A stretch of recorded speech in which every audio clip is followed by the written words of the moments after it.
السلام علیکم ورحمۃ اللہ وبرکاتہ۔ بسم اللہ الرحمن الرحیم۔ کتاب کا نام فقہ السنہ، تالیف فضیلت الشیخ سعید سابق رحمہ اللہ، تحقیق علامہ ناصر الدین البانی رحمہ اللہ۔ کتاب میں مشتمل چند اصطلاحات حسب ذیل ہے۔ پوائنٹ فرسٹ، جماعت، اس سے مراد صحاح ستہ کے مؤلفین ہے، یعنی بخاری، مسلم، ابو داود، نسائی، ترمذی اور ابن ماجہ۔ پوائنٹ سیکنڈ، شیخین، یہ امام بخاری اور امام مسلم ہے۔ اگر صحابہ کے ضمن میں یہی اصطلاح استعمال ہو تو مراد سیدنا ابوبکر و عمر رضی اللہ عنہما ہے۔ پوائنٹ تھرڈ، خمسہ، یعنی ابو داود، ترمذی، نسائی، ابن ماجہ اور احمد۔ پوائنٹ فورتھ، اربع، یعنی ابو داود، ترمذی، نسائی اور ابن ماجہ۔ پوائنٹ ففتھ، ثلاثہ، یعنی ابو داود، ترمذی اور نسائی۔ پوائنٹ سکستھ، ائمہ اربع، یعنی امام ابو حنیفہ، امام مالک، امام شافعی اور امام احمد بن حنبل رحمہم اللہ۔ امام ترمذی اور امام حاکم کئی دفعہ روایت کا حکم صحیح، حسن یا ضعیف ذکر کرتے ہیں، تو اگر کسی روایت کو ابو داود، نسائی اور ترمذی نے نقل کیا ہو اور حوالہ دیتے ہوئے یہ عبارت آئی حسن قرار دیا تو اس کا تعلق صرف ترمذی سے ہوگا۔ نیز اس میں مذکور آیات اور احادیث کا ترجمہ بھی کیا ہے۔ طہارت کے مسائل، پانی اور اس کی اقسام۔ پہلی قسم، عام پانی۔ اس کا حکم شرعی ہے کہ یہ پاک ہے، یعنی بذات خود پاک ہے اور اپنے غیر کو پاک کرنے کی صلاحیت رکھتا ہے، مثلا انسان، کپڑے، برتن اور جگہ وغیرہ کو۔ اس کے تحت درج ذیل انواع ہے۔ پوائنٹ فرسٹ، بارش، برف اور علوم کا پانی۔ اللہ تعالیٰ کا ارشاد ہے، ترجمہ، اللہ تم پر آسمان سے پانی برسا رہا تھا تاکہ تمہیں اس کے ساتھ پاک کرے۔ سورۃ الانفال۔ مزید فرمایا، ہم نے آسمان سے طہارت دینے والا پانی نازل کیا۔ سورۃ الفرقان۔ سیدنا ابو ہریرہ رضی اللہ عنہ سے روایت ہے کہ نبی کریم صلی اللہ علیہ وسلم تکبیر تحریمہ کہہ کر قرات سے قبل کچھ دیر سکوت فرماتے تھے۔ میں نے عرض کیا، آپ اس سکوت کی حالت میں کیا پڑھتے ہیں؟ آپ نے فرمایا، یہ کلمات پڑھتا ہوں، اللہم باعد بینی، یعنی ترجمہ، اے اللہ میرے اور میری خطاؤں کے درمیان دوری کر دے جیسے تو نے مشرق اور مغرب کے درمیان دوری کر رکھی ہے۔ اے اللہ مجھے گناہوں سے اس طرح پاک صاف کر دے جس طرح سفید کپڑا میل سے صاف کیا جاتا ہے۔ اے اللہ میرے گناہوں کو پانی، برف اور اولوں کے ساتھ دھو دے۔ صحیح البخاری، صحیح مسلم۔ اسے سوائے ترمذی کے سب اصحاب ستہ نے نقل کیا۔ پوائنٹ سیکنڈ، سمندر کا پانی۔ یہ بھی پاک اور پاک کرنے والا ہے، کیونکہ سیدنا ابو ہریرہ رضی اللہ عنہ کی ایک روایت میں ہے کہ ایک شخص نے عرض کی، یا رسول اللہ، ہم سمندروں میں سفر کرتے ہیں اور اپنے ہمراہ زیادہ پانی نہیں لے جا سکتے، اگر اسے وضو میں استعمال کرتے رہے تو پیاس بجھانے کے لیے نہیں ملے گا، تو کیا سمندر کے پانی سے وضو کر سکتے ہیں؟ آپ صلی اللہ علیہ وسلم نے فرمایا، اس کا پانی پاک اور اس کا مردار حلال ہے۔ صحیح سنن نبی داؤد۔ اسے خمسہ نے روایت کیا، بقول ترمذی یہ حسن و صحیح حدیث ہے۔ کہتے ہیں، میں نے اس حدیث کی بابت امام بخاری رحمہ اللہ سے پوچھا تو انہوں نے کہا یہ صحیح ہے۔ پوائنٹ تھرڈ، آب زمزم۔ سیدنا علی رضی اللہ عنہ کی روایت ہے کہ نبی کریم صلی اللہ علیہ وسلم نے آب زمزم سے بڑا ایک ڈول منگوایا، اس سے پیا بھی اور وضو بھی کیا۔ مسند احمد۔ اسے احمد نے نقل کیا بقول محشی احمد نے نہیں بلکہ ان کے بیٹی عبداللہ نے زیادات المسند میں نقل کیا ہے۔ پوائنٹ فورتھ، ایسا پانی جو طویل عرصہ پڑا رہنے کی وجہ سے متغیر ہو چکا ہو، کچھ عرصہ ٹھہرے رہنے کے سبب یا اس میں ایسی چیزیں پڑنے کی وجہ سے جو عموماً اس سے الگ نہیں ہوتی، مثلاً کائی اور درختوں کے پتے، تو علماء کا اتفاق ہے کہ اسے پانی ہی کہا جائے گا، اور اس باب میں ضابطہ یہ ہے کہ جسے بغیر کسی تقیید کے یعنی کسی اضافت صفت مثلاً لیموں کا پانی، ارک گلاب وغیرہ پانی کہنا درست ہو، تو اسے طہارت کے حصول کے غرض سے استعمال کرنا صحیح ہوگا۔ قرآن میں ہے فَلَمْ تَجِدُوا مَاءً فَتَيَمَّمُوا، اگر پانی نہ پاؤ تو تیمم کر لو، سورۃ المائدہ۔ یہاں بھی پانی کا لفظ استعمال ہوا۔ دوسری قسم مائع مستعمل، یہ وہ بقیہ پانی ہے جو وضو یا غسل کرنے والے کے اعضاء سے گرتا ہے۔ اس کا حکم یہ ہے کہ طہور یعنی پاک ہونے میں یہ عام یعنی غسل یعنی غیر مستعمل پانی کی طرح ہے، اصل مد نظر رکھتے ہوئے کہ استعمال سے قبل بھی طہور تھا اور کسی سبب سے اپنی صفت طہوریت سے خارج نہیں ہوا۔ چنانچہ سیدہ ربیع بنت معوذ رضی اللہ عنہ کے نبی کریم صلی اللہ علیہ وسلم کی وضو کی صفت میں اس روایت کی مد نظر، جس میں ہے کہ آپ نے اپنے ہاتھ مبارک میں موجود تریاحٹ یعنی جو عضو کے دھونے سے باقی بچی تھی، اس سے سر کا مسح کیا۔ یہ روایت حسن ہے، یعنی نیا پانی نہ لیا۔ اسی احمد اور ابو داود نے تخریج کیا۔ ابو داود کے الفاظ ہے سیدنا ابو ہریرہ رضی اللہ عنہ سے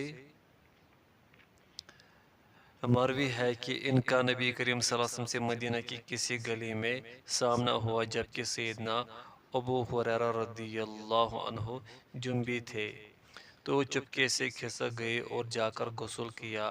پھر آئے تو نبی کریم صلی اللہ علیہ وسلم نے پوچھا کہاں چلے گئے تھے؟ عرض کی میں جنبی تھا تو ناگوار لگا کہ اس غیر طہارت کی حالت میں آپ کی مجالست کروں۔ آپ نے فرمایا سبحان اللہ ان المؤمن لا ینجس، سبحان اللہ بے شک مومن نجس نہیں ہوتا۔ یہ روایت حسن ہے۔ پیچھے یہ گزرا ابو داود کی جو الفاظ ہے وہ یہ ہے ان رسول اللہ مسح رأسہ من فضل ما ان کان بیدہ۔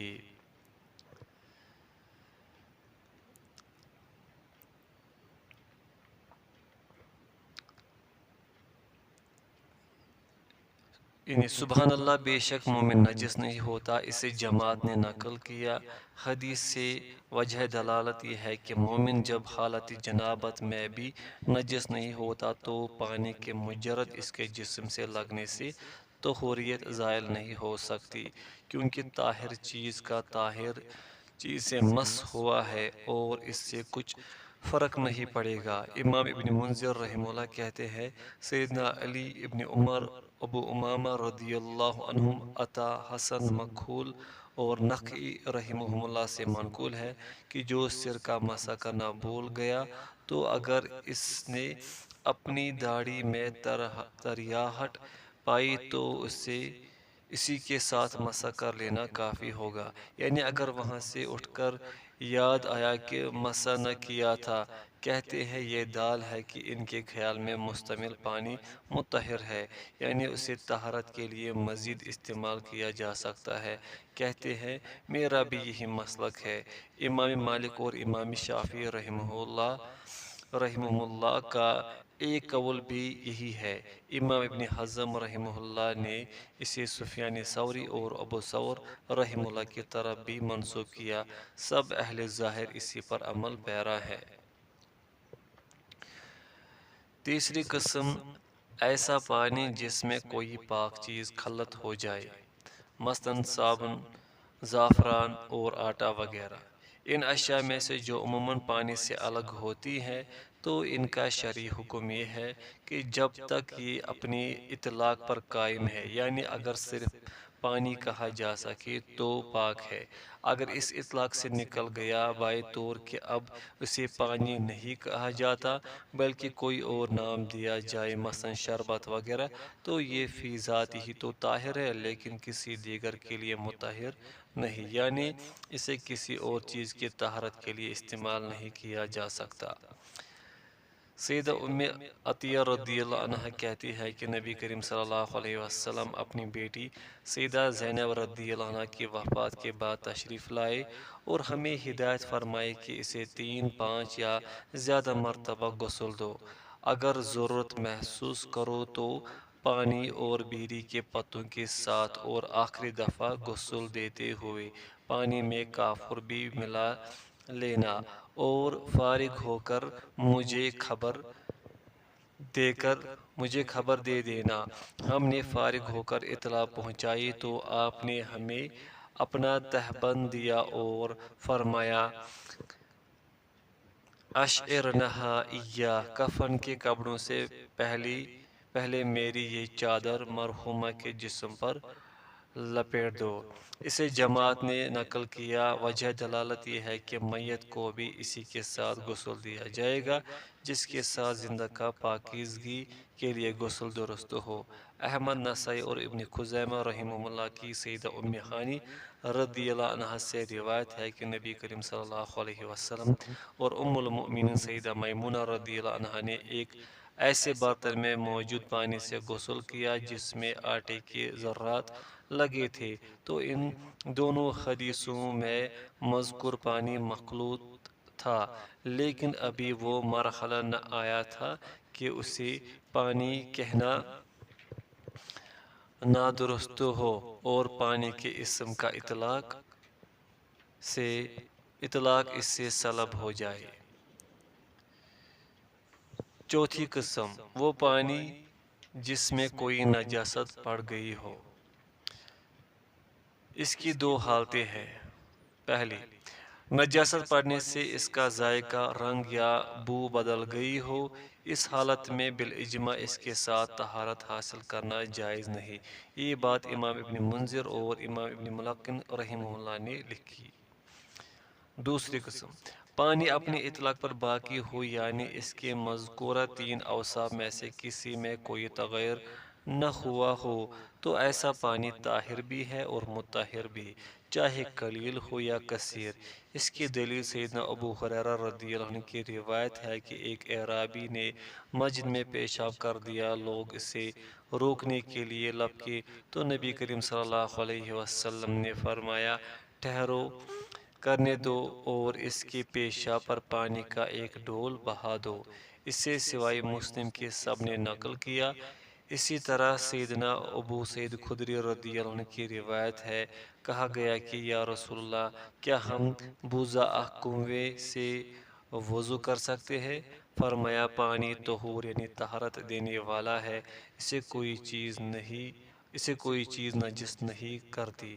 اسے احمد، نسائی، شافعی، ابو داؤد اور ترمذی نے نقل کیا اور حسن قرار دیا۔ بقول امام احمد رحمہ اللہ بضاعہ والی یہ حدیث صحیح ہے۔ امام یحییٰ بن معین اور ابو محمد بن حزم رحمہ اللہ نے بھی اسے صحیح قرار دیا۔ یہی سیدنا ابن عباس، ابو ہریرہ رضی اللہ عنہم، حسن بصری، ابن مسیب، اکرمہ، ابن ابی لیلہ، ثوری، داؤد ظاہری، نخعی اور مالک رحمہ اللہ وغیرہ ہم کے رائے تھی۔ امام غزالی رحمہ اللہ ایک جگہ لکھتے ہیں، کاش پانی کے بارے میں امام شافعی رحمہ اللہ کا مذہب بھی امام مالک رحمہ اللہ کے مذہب کی طرح ہوتا۔ سیدنا ابن عمر رضی اللہ عنہما کی روایت ہے کہ نبی کریم صلی اللہ علیہ وسلم نے فرمایا اگر پانی 2 مٹکے ہو تو وہ گندگی پڑنے سے آلودہ نہیں ہوتا۔ اسے خمسہ نے نقل کیا۔ یہ سند و متن کے لحاظ سے مضطرب ہے۔ امام ابن عبد البر رحم اللہ التمہید میں لکھتے ہیں، حدیث قلتن کی طرف اسناد کرتے ہوئے امام شافعی رحم اللہ کا اختیار کردہ مذہب نظری جہت سے ضعیف اور اثر کی جہت سے غیر ثابت ہے۔ سعور یعنی جھوٹا، برتن میں کھانے یا پینے کے بعد جو کچھ باقی بچ جائے، اس کی کئی اقسام ہیں۔ پہلی قسم، انسان کا جھوٹا، مسلمان کافر جنبی اور حائض سب کا جھوٹا پاک ہے، جہاں تک اللہ تعالیٰ کا یہ فرمان ہے، انما المشرکون نجس، بے شک مشرکی نجس ہے، تو اس سے مراد ان کی معنوی نجاست ہے، ان کے باطل اعتقادات اور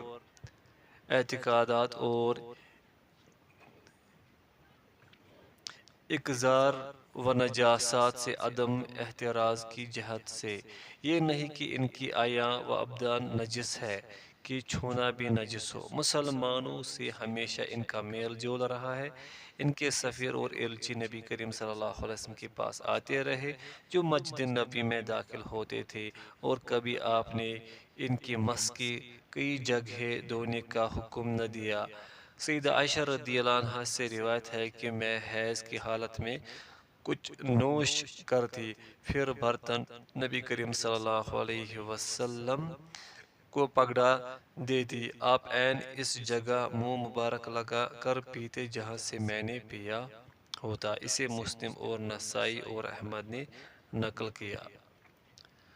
دوسری قسم، معقول اللحم، جن کا گوشت کھانا حلال ہے، ان جانوروں کا جھوٹا، ان کا جھوٹا پاک ہے کیونکہ یہ پاک گوشت سے متولد ہے تو اسی کے حکم میں ہے۔ امام ابو بکر ابن منذر رحمہ اللہ لکھتے ہیں، اہل علم کا اجماع ہے کہ معقول اللحم کا جھوٹا پانی پینا اور اس کے ساتھ وضو کرنا جائز ہے۔ یہ شرعی لحاظ سے اس کا حکم بیان کیا تو طبی لحاظ سے بھی دیکھ لیا جائے، اگر جدید تحقیقات کے مطابق کسی خرابی کا اندیشہ ہو تو اجتناب کرنا اس حکم خداوندی کی روح سے غیر شرعی نہ ہوگا۔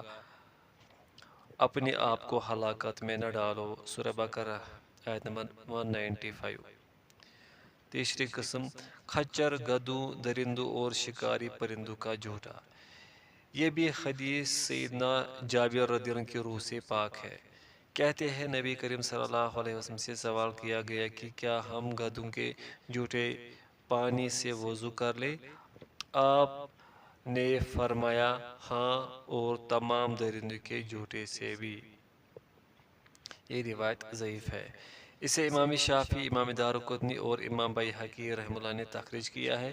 امام بیہقی رحمہ اللہ نے لکھا، اس روایت کی متعدد اسانید ہیں جو ایک دوسرے کی تقویت کرتی ہے۔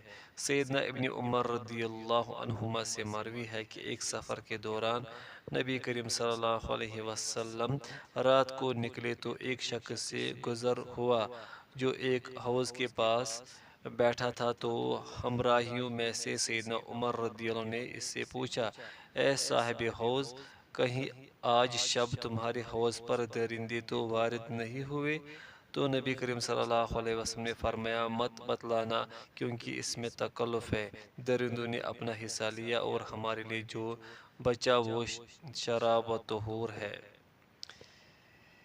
یہ روایت بھی ضعیف ہے، اسے دارقطنی نے نقل کیا۔ یحییٰ بن سعید رحمہ اللہ سے منقول ہے کہ سیدنا عمر رضی اللہ عنہ ایک قافلے میں نکلے جس میں سیدنا عمرو بن عاص رضی اللہ عنہ بھی تھے۔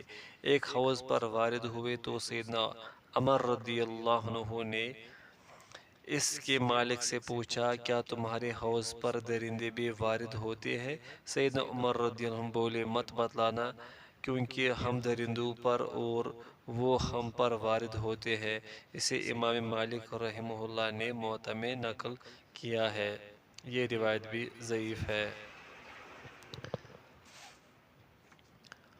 چوتھی قسم، بلی کا جھوٹا، یہ سیدہ قبصہ بنت کعب رضی اللہ عنہا کی روایت کے مد نظر پاک ہے، جو سیدنا ابو قتادہ رضی اللہ عنہ کے گھر والی تھی۔ کہتی ہے، سیدنا ابو قتادہ رضی اللہ عنہ آئے تو میں نے انہیں وضو کا پانی پیش کیا۔ اس اثناء میں ایک بلی نے آ کر برتن سے منہ لگا لیا تو انہوں نے اس کی طرف برتن کو جھکا دیا تاکہ وہ آسانی سے پی سکے۔ میری نظر میں تعجب دیکھ کر انہوں نے کہا، نبی کریم صلی اللہ علیہ وسلم کا فرمان ہے، یہ نجس نہیں۔ بلے اور بلیاں کثرت سے تمہارے ہاں آنے جانے والی مخلوق میں سے ہے۔ اسے خمسہ نے تخریج کیا، بقول ترمذی یہ حسن صحیح ہے۔ امام بخاری رحمہ اللہ وغیرہ نے اسے صحیح کہا ہے۔ پانچویں قسم، کتے اور خنزیر کا جھوٹا۔ یہ پلید ہے، لہذا اس سے اجتناب واجب ہے۔ کتے کا جھوٹا بخاری و مسلم کی اس حدیث سیدنا ابو ہریرہ رضی اللہ عنہ کے پیش نظر کہ نبی کریم صلی اللہ علیہ وسلم نے فرمایا، اگر کتے نے تمہارے کسی برتن میں منہ مارا ہو تو وہ اسے 7 مرتبہ دھوئے۔ احمد اور مسلم کی ایک روایت میں ہے، کتا اگر کسی برتن سے پی لے تو اسے پاک کرنے کے لیے 7 مرتبہ دھونا پڑے گا۔ پہلی مرتبہ مٹی کے مانجے۔ خنزیر کا جھوٹا اس کے خبث اور گندا ہونے کی وجہ سے ہے۔ نجاست، یہ ایسی قذارت یعنی گندگی ہے کہ مسلمان کے لیے اس سے اجتناب واجب ہے، اور اگر لگ جائے تو اسے دھونا ضروری ہے۔ قرآن میں ہے، وَثِيَابَكَ فَطَهِّرْ، اپنے لباس کو پاک رکھیے، سورۃ المدثر۔